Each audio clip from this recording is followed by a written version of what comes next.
சாமி பெரியகாண்டி அம்மன் டைவாளன் சொல்ல போற அருள்வாக்கு என்னுடைய இந்த அருள்வாக்க செல்வாக்க சொல்வாக்க ஆக்கி கொடுக்கிறது என்னுடைய பாசி பெரியசாமி பெரியகாண்டி அம்மன் செந்தில் வேலன் ஐயா அவருடைய மனமாயம்மன் தொட்டு நான் கேட்டுக்கொள்வது என்னவென்றால், இப்ப உங்க பேரு நாகேஷ் இல்லையா? நீங்க மதுரையில இருந்து அருள்வாக்கு கேட்க வந்திருக்கீங்க என்கிட்ட, கரெக்டா? சரி, உங்களுக்கு 2 பையன் 1 பொண்ணு, சரியா? சரி, பையன் பேரு தினேஷ், இன்னொருத்தன் பேரு ஹரி, உங்க பொண்ணு பேர் கீதா, சரியா? உங்க ஃபர்ஸ்ட் பையன் ஏற்கனவே ஒரு பொண்ணை காதல் வசம் பட்டு அது லவ் ஃபெயிலியர் ஆகி அது கொஞ்சம் பிரச்சனை, பாத்தீங்களா ஐயா? சரி, உங்க 2வது பையனை இப்ப வேற ஜாதி பொண்ணை லவ் பண்றாரு, அது உங்களுக்கு தெரியுமா ஐயா? கரெக்டா இது? சரி, உங்க மாவா ஒரு கீதான்னு ஒரு பொண்ணு இருக்கு, அது கோச்சுக்காதீங்க, நம்ம ஜாதி விட்டு ஜாதி இல்ல, மதமே மாறி கிறிஸ்டின் பையனை லவ் பண்ணுதா? சரி, ரைட்டு. ஆனா உங்களுக்கு இந்த புள்ள கல்யாணம் பண்ணி கொடுக்கறதுக்கு விருப்பம் இல்ல, சரியா? சரி, ரைட்டு.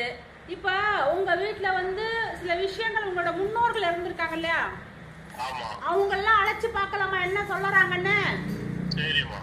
சரி, உங்க குலதெய்வம் ஃபர்ஸ்ட் முனீஸ்வர குலதெய்வம், முனீஸ்வரனை கும்பிடுறீங்களா ஐயா? சரி, உங்களுக்கு 2 தாரம், நீங்க 2 கல்யாணம் பண்ணிருக்கீங்களா ஐயா? உங்க மனைவி தூக்கு போட்டுக்கிட்டாங்களா ஐயா?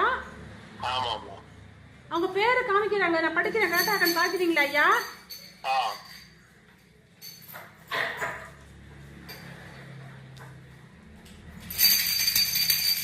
சரோஜா,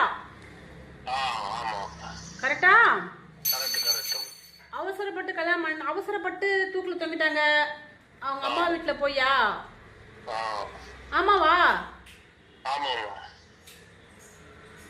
சரி, இது ஒண்ணு காமிக்குது. இன்னொரு விஷயம் என்னன்னு பாத்தீங்களா ஐயா?